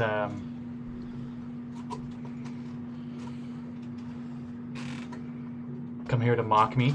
Oh no, they're not here to mock me. They're probably just here for that jewel on the top. No, quiet. I'm sure that they're here for something else. Probably want to kill me for some reason. Oh, that'd be better. You know, that'd be great. I would rather be dead than in this form. Hey, Smeagol, we're not here to kill you, mate.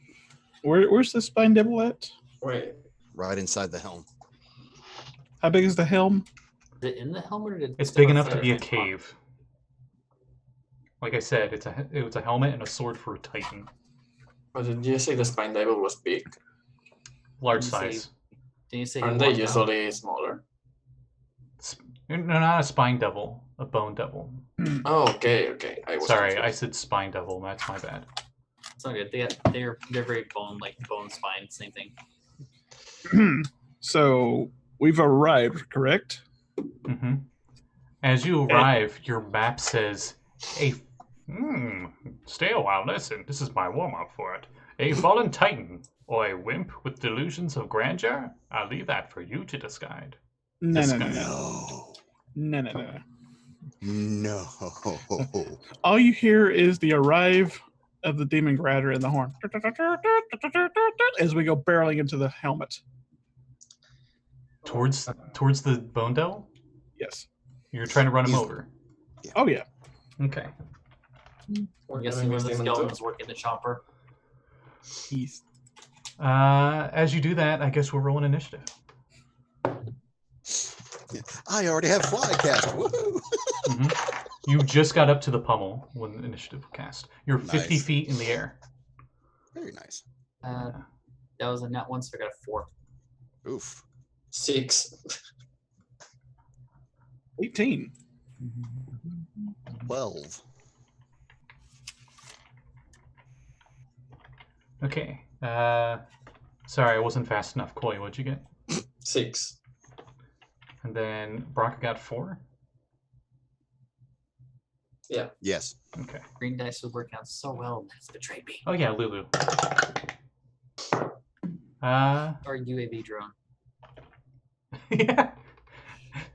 I'll say she flew up to Nyx before initiative started because she flies twice as fast as you innately. Show off. Sorry. Richtofen, you're That's driving okay. right. You got to lead initiative. So you drive right into this bone devil, and the bone devil needs to give me a dexterity saving throw. What did I ask that? I'm doing it.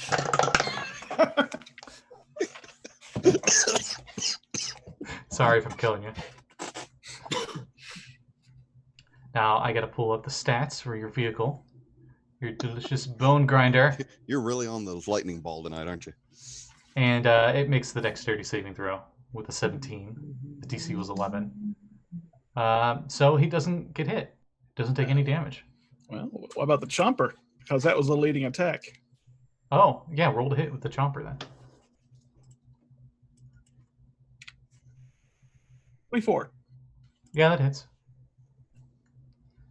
No.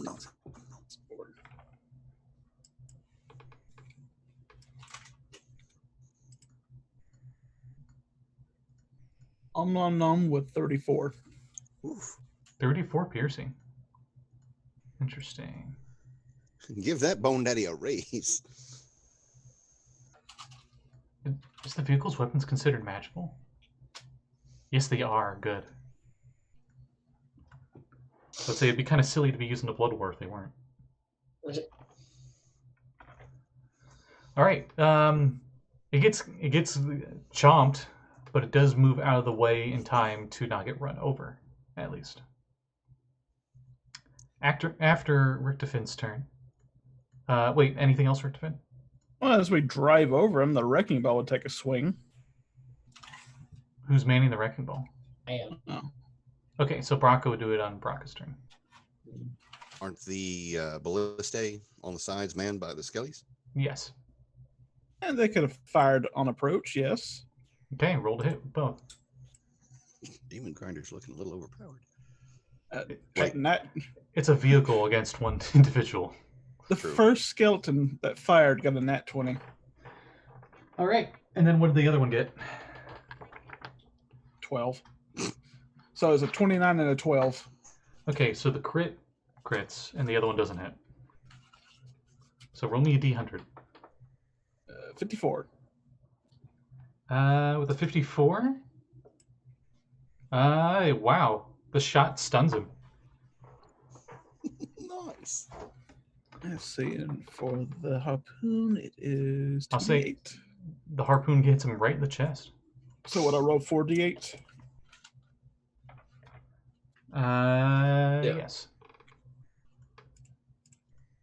24. Good number. All right. Yeah, it hits him square in the chest, and he starts bleeding everywhere. And that goes through him actually a little bit, and that heavy enough of a blow it stuns him. And after Richtofen, it's your turn, Nix. You're 50 feet in the air. Okay, so I'll say the Bone Devil's probably 80 feet away from you. You didn't get close to it. You were way over Yeah. at the sword. going for the sword. Mhm. Gonna fly up and land on top of the orb. Okay. And I'd like to do an Arcana check to see if there's any way of removing it, of maybe possibly attuning to it, or what I would need to do to gain control of it. Okay.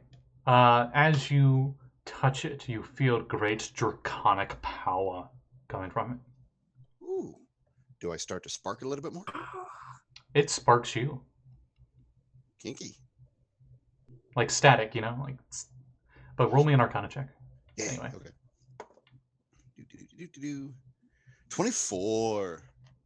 Yeah, you know what this is. Yee. Well, it So- more of confirms from your dream, essentially. Okay, sweet. So it is the lightning dragon ball. Mm-hmm. Oh no, I found the first of the Dragon Balls. You know that this is quite an evil artifact. It's been corrupted by Tiamat. It might be dangerous to use.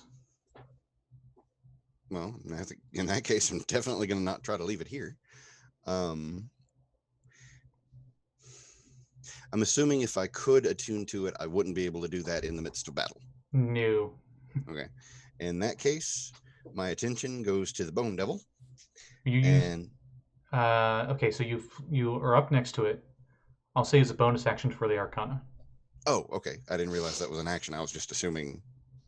Well, I was just thinking you were doing like the Lord of the Ring ISR on, just like, yes. Oh no, I was Precious. just, like looking it over. So yeah, attention goes to the Bone Devil, and you said that's how far out? 80. 80 feet. Mm-hmm. Currently stunned. Yeah. He's gonna have a real bad time with a synaptic static. All right, read that off for me. What do? Choose a point within range, 120 feet, and cause psychic energy to explode there. Each creature in a 20-foot radius, which I'm assuming that the Demon Grinder is not, considering they were driving past them. Or if they are, I can just... The wrecking ball would be in range. Okay, You then have I'll to- just use a sorcery point to bend it to where What's the range? 20 foot. It's a 20-foot radius.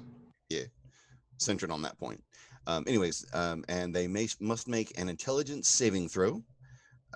2 or lower can't be affected. Target takes 8d6 psychic damage on failed or half as much on successful. All right. I think And I'll give you the details if it fails. I'm not sure, but maybe you have to spend 2 sorcery points to not hit the Wrecking Ball and Brakka. I mean, you can hit the Grinder, or the Grinder cannot take psychic damage. The grinder and the wrecking ball don't have an intelligence above 2, so it wouldn't affect Cool. them anyway. Oh, sweet. It's a psionic spell. Essentially. Oh, for flavor, Nix will do the solar flare gesture. As you do that, I got a 24 on its intelligence saving throw. Are you kidding me? Nope. Okay, fine. Still takes half of 8d6 psychic, though. So let me see here. Definitely not immune to that or resistant. 20, 25, 29. So, what, 14, 15? 15 damage? Psychic, Right. yes.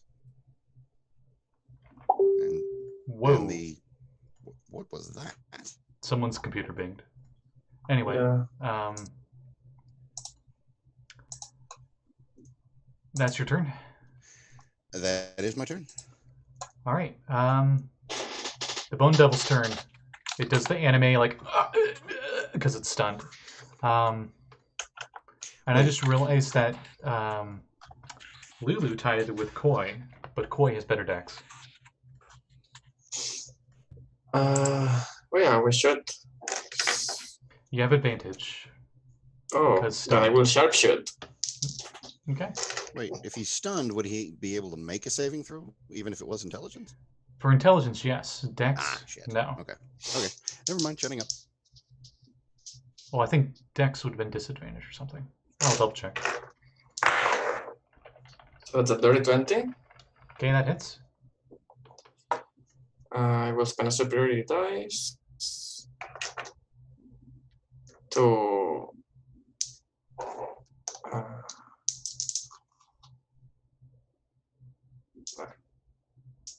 give advantage to the next one who attacks it. Good. This is So- Lulu's next, so that's perfect. 19 piercing damage. Okay. Next attack. Do I still have advantage? Yes. And I will sharpshoot again. That's a wow. Okay, that's a natural 20, but I rolled a 19 and a 20, and I just wanted to point that out. Nice. Wow. Roll me the D100 for anything else.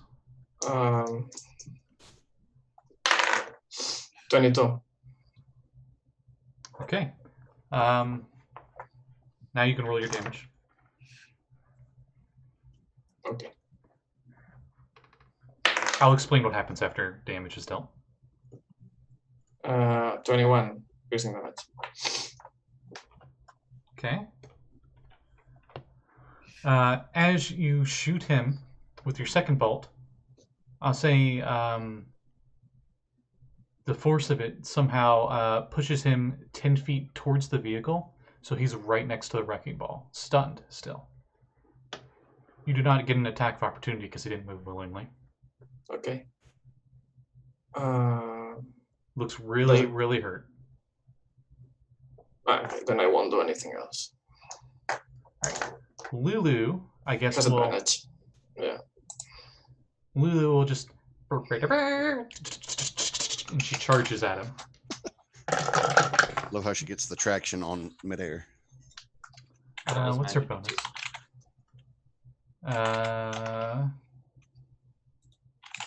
Poor little girl. Even with advantage, she somehow misses. Actually, you know what? I'll say it was 3d20s. I'll go with the highest. Double advantage. Because it's Lulu. I still rolled another nat 1 out of one of the dice. You gotta be kidding me. But that does hit. So that works. She hits with 19 for a whopping 5 piercing damage. Your dice are either incredible or absolute trash. Avernus dice. Yeah, I figured. So, after her, it's Brakka's turn. Brakka, you're in the wrecking ball. The ball that wrecks. I'll pretend to just do what I usually do, just wreck with the ball. +9 to hit. You have advantage. Okay. Ball's going wrong way. Okay, so that is 14 plus 9. That is, That hits. yeah, okay. How much does that make? How much damage is that? 8d8 + 4. Okay, HD8. I'm getting to know my vehicle.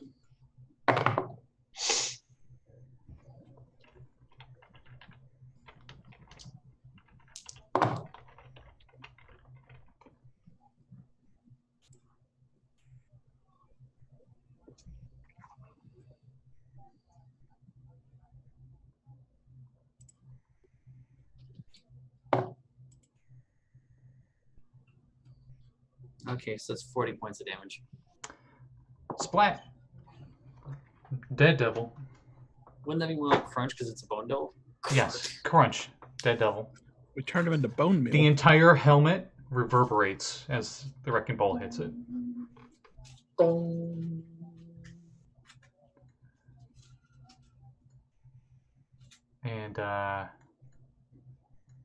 When you lift up the wrecking ball, the devil is no more. Well, its body's still there, but that's pretty much it. I'm gonna hop off and just see if I can salvage anything from it, and actually look around and see if there's anything in here. See if there's living in here, right? Well, devils don't really live. So Oh, well, this was where it was. there was nothing in here. Is there anything on here? Surprisingly enough, no. Insight. Well, I'm not sure what it would be. Assuming or trying to figure out if what we just killed had once worn that helmet. You're not sure. Okay. Well, I'm far less curious about that than the orb that I'm currently standing on. You never asked. Oh, yeah, that's true. We didn't. And now there's no way of knowing. I will never. I'm not exactly worried about that much. Wait, what was that? Nothing. Never mind. No. We can't ask it a question now. Is that what you said? Oh. It's not humanoid. You can't cast Speak with Dead with it. Damn. Oh, okay. That's right. Do we want to end it here, or It was a good idea, but very good idea? what do you do with the orb? I Still in the want to pummel. try and I want to try and take it down, but I didn't know if we wanted to keep going or if we wanted to call it there for the night. Okay, this what? We're wrapping it up. We'll end with the orb. Okay. Brakka walks out like, Nix, what are you doing up there? I found the orb. You cannot grab everything that shines, Nix. No. That nightmare I had a memory. This was my orb. I can't keep a straight line between British and Aussie. I am so sorry. One moment. Okay, Nix, then grab it and bring it with you. Brakka is just going to crouch down like she's about to jump, and then just mid-jump is going to turn into a green giant eagle, fly up there. A giant what? Giant eagle, wild shape into a green giant eagle. I don't know why, but I heard a green giant eel and fly up there. So with all the That'd be a shiny sight. stuff, Nick's especially turning into the crab from Moana. No. It's shiny. I don't have shiny stuff. I have lightning stuff, which is kind of shiny. So Eagle Brakka just flies up there and just puts both talons on the orb after letting Nix just sort of Wait, hop no. up. Stops, just hovering midair. It shocked me when I first landed.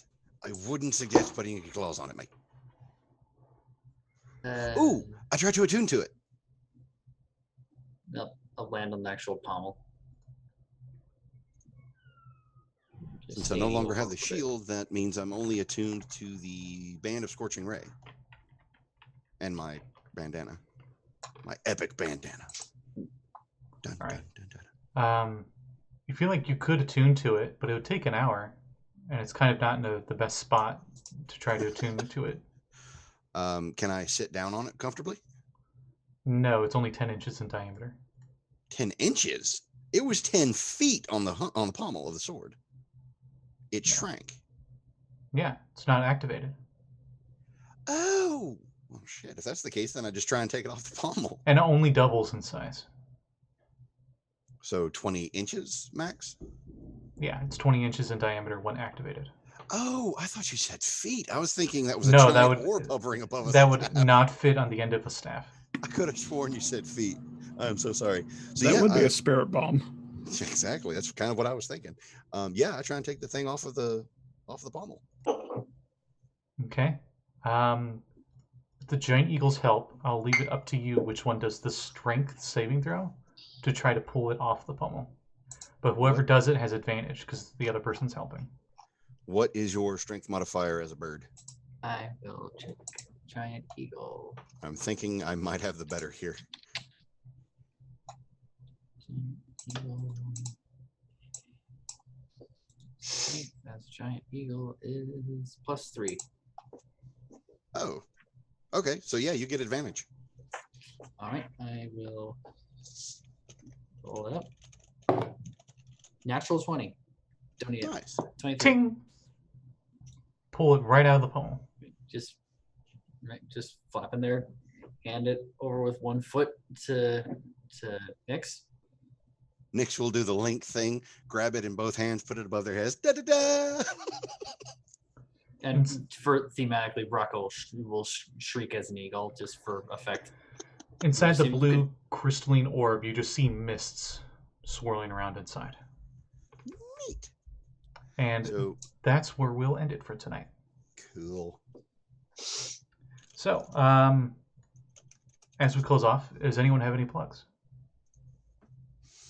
I guess we'll start with Lluis, because I know he always has some. Yeah, the usual. Follow me on Twitter. Check out my Patreon. I do a lot of art, or I try to do a lot of art. And yeah, that's it. There's no try. You succeed every single time. There is no try. Well, I mean, I try on the amount. Okay, that's fair. Do or do not. There is no try. Only Sith deal with absolutes. Shut up, Yoda Kane. Whatever the fuck. Sith Lord Yoda. Anyway, Sith Lord Jar Jar. Oh Amazing. God, no! Don't give Jar Jar that much credit. That was almost Comes to canon. the dark side. That was almost canon. George Lucas actually debated on it for episode 3. I was pissed he became a senator. If he became a Sith, I'd have hunted Lucas down. He became a senator, so technically he did side with the Chancellor in the end. Well, he was being manipulated, but that's part of a Anyway, different campaign. Star Wars nerd stuff aside, I guess that's where we'll end it for tonight. Thank you all for watching, and we'll see you next week. Bye. Bye.